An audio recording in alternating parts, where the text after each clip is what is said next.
बुद्ध जन्मे लुम्बिनीमा गर्व नेपालीलाई, ज्ञान छाडे संसारभरि धर्म नेपालीलाई, विश्वले नै चिन्छ उनलाई एसियाका ज्योति, हाम्रा लागि चम्किरहने गौतम बुद्ध मोती, हाम्रा लागि चम्किरहने गौतम बुद्ध मोती।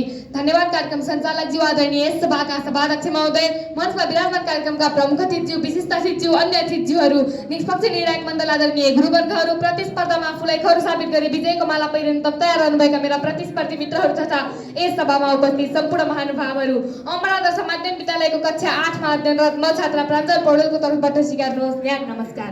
सर्वप्रथम एउटा अत्यन्तै महत्त्वपूर्ण र शान्तचित्त विषयवस्तुमा वक्तृत्व कला प्रतियोगिता आयोजना गरी मलाई पनि आफ्नो सार्वजनिक मन्तव्यहरू प्रस्फुटन गर्ने सुनौलो अवसर प्रदान गर्नुभएकोमा आयोजकप्रति हार्दिक आभार प्रकट गर्दै विलम्ब नगरी आफ्ना भनाइहरू राख्ने अनुमति चाहन्छु। आजको मेरो वक्तृत्व कलाको विषयवस्तु रहेको छ वर्तमान परिप्रेक्ष्यमा बुद्ध धर्मको महत्त्व। सभाध्यक्षज्यू, आजको मानव जगत विज्ञान र प्रविधिको चमत्कारले एकाकार भएको छ, जहाँ मानिसले आकाशको सिमाना नागेर चन्द्रमासम्म पाइला टेकिसकेको छ। कृत्रिम बुद्धिमत्ताले मानिसको जीवनलाई सहज बनाउँदै नयाँ सम्भावनाका ढोका खोलेको छ। तर महोदय, यही उज्यालोभित्र कतै एउटा गहिरो अन्धकार पनि लुकेको छ। मानिसको मन अशान्त छ, आत्मा बेचैन छ, भौतिक सम्पन्नता बीच पनि जीवन अपूर्ण र अधुरो देखिन्छ। चारैतिर युद्धका गर्जनहरू रहेका छन्, द्वन्द्वको धुवाले आकाश ढाकेको छ। लोभ, क्रोध र मोहका आँधीहरूले मानवताको जरालाई हल्लाइरहेको छ। के केवल भौतिक उन्नतिले मात्र मानिसलाई साँचो सुख र शान्ति दिन सक्छ त? यही प्रश्नको उत्तर खोज्दै करिब 2570 वर्ष अघि महामानव गौतम बुद्धले जीवनलाई शान्ति, करुणा र ज्ञानको उज्यालो छर्ने मार्ग देखाउनु भयो। आउनुहोस् चर्चा गरौँ के हो त बुद्ध दर्शन। एसियाका तारा अनि ज्ञानका ज्योति, संसार प्रसिद्ध तत्कालीन कपिलवस्तु राज्यका राजा शुद्धोधन र उनकी रेनी मायादेवी कोटबाट ईसापूर्व 563 वैशाख पूर्णिमाको दिन जन्मेका महामानव सिद्धार्थ गौतमद्वारा प्रतिपादन गरिएको धर्मलाई नै बुद्ध धर्म भनिन्छ।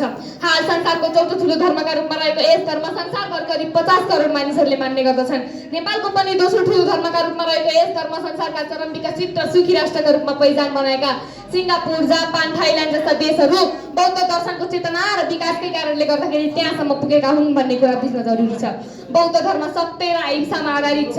यो विवेकशील छ, प्रकृति प्रेमी छ, प्रगतिशील छ अनि असल सिद्धान्तमा आधारित रहेको छ। एक पटक मनन गरौँ न महोदय, गौतम बुद्धले प्रतिपादन गरेका ती पञ्चशीलहरू, हिंसा नगर्नु, चोरी नगर्नु, झुटो नबोल्नु, नशालु पदार्थको सेवन नगर्नु र पर स्त्री वा परपुरुषसँग समागम नगर्नुलाई तपाईँ हामीले आफ्नो जीवनमा अंगीकार गर्ने हो भने हाम्रो समाजमा शान्ति र अमन चयन कायम हुँदैन र अवश्य पनि हुन्छ। तर विडम्बना के छ भने दैनिक जसो घटिरहने हत्या, हिंसा, चोरी, डकैती, भ्रष्टाचार र बलात्कार जस्ता विध्वंसक घटनाका काला बादलहरू नेपाली आकाशमा यत्रतत्र सर्वत्र मडारिरहेका छन्। ब्रेन ड्रेनले गर्दा दक्ष प्राविधिक युवा शक्ति तिनै जसो 1500 देखि 1700 को दरले विदेश पलायन भएको छ। देशको भविष्य निर्माणमा मेरुदण्डको रूपमा रहेका लाखौं युवा युवतीहरू खाडीमा रगत पसिना बेचिरहेका छन् भने सुन्दर सपना बोकेर परिवार र देशको मुहार फेर्ने संकल्प गर्दै विदेशीका मध्ये प्रतिदिन 4 देखि 7 जना युवाहरू काठको बाकसमा प्याक भएर फर्कन्छन्। अनि कसरी देश समृद्ध र जनता सुखी हुन्छन् होला त? यही असन्तुष्टिको ज्वाला जन्केर गत भदौ 23 गते जेन्जीको विद्रोहमा 75 जना होनहारी युवाहरूले ज्यान गुमाउनु परेको त्यो कहाली लाग्दो घटना अनि 24 गते देशको मुटुको रूपमा रहेका हाम्रा धरोहरमा भएको आगजनी सम्झिँदा अझै पनि मन सशक्त भएर आउँछ। नेपालको मात्र केही कुरा गर्नु न महोदय, अहिले विश्वमा दण्ड, भोकमरी, अभाव र भयानक युद्धका गोलाबारीले संसार कुरूप बन्दै गइरहेको छ। मर्ने र मार्ने कार्य रोकिएको छैन। रुस र युक्रेन बीचको युद्धको घाउ सेलाउन नपाउँदै मध्य पूर्वमा इरान र अमेरिकाको भयानक युद्धले संसारमै इन्धन र खाद्यान्नको अभाव बनाएको छ। त्यही कारणले गर्दा हाम्रो देशमा समेत इन्धनको अभाव भएर हामी जस्ता लाखौं कल्ला बालबालिका समयमै विद्यालय जान नपाएको कुरा हामी सामु छर्लङ्ग छ।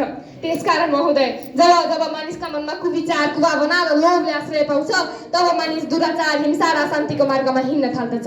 यस्तो मानिसले आफूलाई त बिगार्छ नै, उसले घर, परिवार र राष्ट्रलाई समेत बर्बाद पार्दछ। तसर्थ मानिस भएर जन्मेपछि ज्ञानको मार्गलाई आत्मसात गर्नुपर्दछ। बुद्धं शरणं गच्छामि, धर्मं शरणं गच्छामिले दिएको शिक्षाको मूल मर्मलाई पछ्याउनु पर्दछ। किनभने बौद्ध दर्शनले विश्व शान्तिका लागि वैज्ञानिक र व्यवहारिक मार्ग प्रशस्त गरेको छ। यसले संसारमा दुःख छ, दुःखको कारण छ, दुःखबाट पार पाउन सकिन्छ र दुःखबाट पार पाउने उपायहरू छन् भन्ने आदर्शमा मानिसलाई कसरी शान्ति मार्गमा डोर्याउने स्पष्ट मार्गचित्र कोरेको छ। हिरोसिमा र नागासाकीमा भएको विनाशकारी आक्रमणपछि जापानले आत्मसात गरेका बौद्ध दर्शन विश्व शान्ति र समृद्धिको लागि सर्वोत्तम विकल्पको रूपमा स्थापना भएको छ। गौतम बुद्धका 4 आर्य सत्य र 8 अष्टाङ्गिक मार्गलाई अहिलेका विश्व हाँक्ने शासकहरूले बुझ्ने र आत्मसात गर्ने भने विश्व शान्तिमा कहीँ कतैबाट खतरा हुने थिएन। त्यसकारण संसारका सबै जीव जन्तु मानव जगत र सिंह पृथ्वीको रक्षा गरी भावी पुस्तालाई पनि यस धरतीमा बस्न र बाँच्न योग्य बनाउन सबै विश्व जगतले बौद्ध दर्शनको अनुसरण गर्न कति पनि ढिला गर्नु हुँदैन। तसर्थ आउनुहोस् विद्यार्थी साथीहरू, हातेमालो गरेर अगाडि बढौँ। जसरी शान्तिका अग्रदूत भगवान गौतम बुद्धले हाम्रै देशको पावन भूमि लुम्बिनीबाट जन्मने बित्तिकै सात पाइला हिँडेर विश्व शान्तिका लागि युगान्तकारी उद्घोष गर्नुभएको थियो, ठिक त्यसै गरी यो पावन बुद्ध भूमिबाट विश्व शान्ति र समृद्धिका लागि बौद्ध दर्शनको चेतना बिगुल फुक्ने सङ्घोष गरौँ। बुद्धको शिक्षालाई किताबमा मात्र सीमित नराखौँ, व्यवहारमा पनि देखाऊ, जीवनमा पनि उतारौँ। घृणा होइन माया फैलाऊ, द्वन्द्व होइन सहकार्य बनाऊ। धन्यवाद, नमस्कार।